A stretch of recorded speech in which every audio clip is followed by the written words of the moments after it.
Feeling hungry? Would you eat a steak grown in a laboratory? Would you take a bite of a cheeseburger made by a scientist? Technology startups and scientists are placing big bets on lab-grown meats.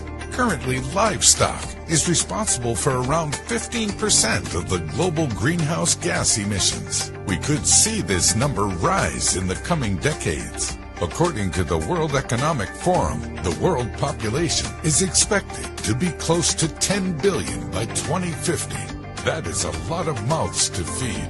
This population boom and rising incomes will cause demand for meat products to rise by as much as 88%. To feed the world's growing demand for meat, we already use around 27% of the world's arable land to raise livestock.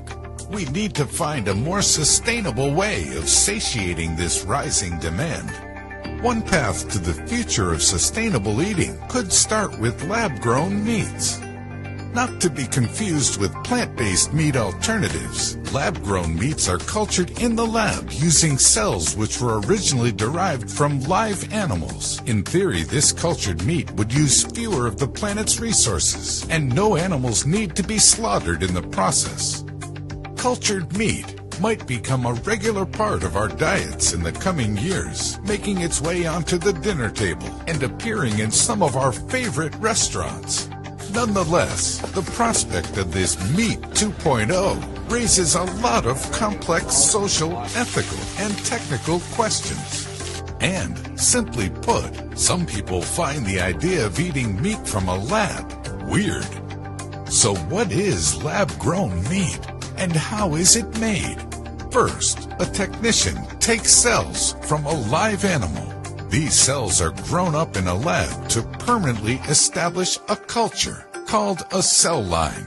Once a good cell line has been established, a sample is introduced into a bioreactor. This is essentially a culture medium which contains all the materials the cells need to grow. The cells in the bioreactor grow and multiply exponentially and are then harvested. Once harvested, the meat cells can be formed into any number of unstructured items, from patties to sausages. In the future, it may be possible to use technologies such as 3D printing and edible scaffolds to create particular cuts of meat, like chicken legs and T-bone steak. However, this is likely to be much more difficult than producing ground meat. The technology's first public proof of concept appeared in 2013 in the Netherlands. Partially funded by Google co-founder Sergey Brin, Dr. Mark Post and his researchers at the University of Maastricht spent a little over $300,000 creating the world's first cultured meat hamburger. It was described as like an animal protein cake. The burger was even taste tested live on television and got positive reviews in general. However, the lab-grown burger lacked one central element: fat. In the meat that we eat every day, there are different types of muscles, connective tissues, lipids, bones, and fat that give flavor and texture to the food. To this day, one of the biggest challenges with lab-grown meat is giving them the flavors and textures that you might expect from biting into a steak or burger. However, this has not stopped entrepreneurs and scientists from trying.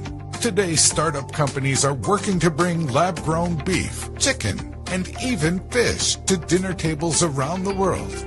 Aside from the regulatory hurdles, these startups need to find a way to scale up cultured meat while reducing costs. Moreover, there are other technological challenges. These include developing better cell lines and cheaper culture media, reducing the time it takes for the cells to grow, and scaling up what are now small-scale operations.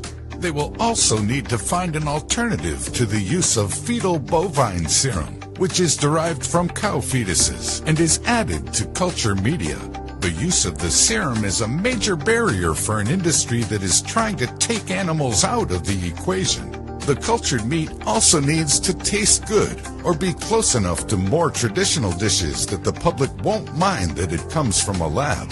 Until cell-based meat makes the leap from the lab to your dinner table, there are some delicious plant-based meat options you can consider that are gaining traction. Companies like Beyond Meat and Impossible Foods offer customers meat-free options made from water, soy protein, coconut, sunflower oil, and natural flavorings. Some argue that the current appeal and adoption of plant-based meats by major restaurants could be a precursor to the coming age of cultured meat dishes.